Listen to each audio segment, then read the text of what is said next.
In west central Pennsylvania, Butler. In western Pennsylvania, Beaver and Lawrence. When? Until 11:15 a.m. Impact: flooding of rivers, creeks, streams, and other low-lying and flood-prone locations is occurring. Numerous roads remain closed due to flooding. Additional details: at 9:06 a.m., local law enforcement reported heavy rain in the warned area. Flooding is already occurring in North Sewickley and Franklin.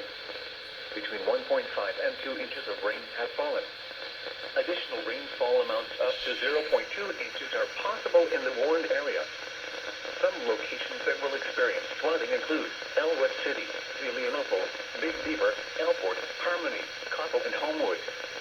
http://www.weather.gov/safety/flood turnaround. Don't drown when encountering flooded roads.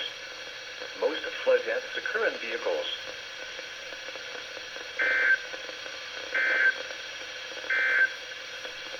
At 9 a.m. What also was that?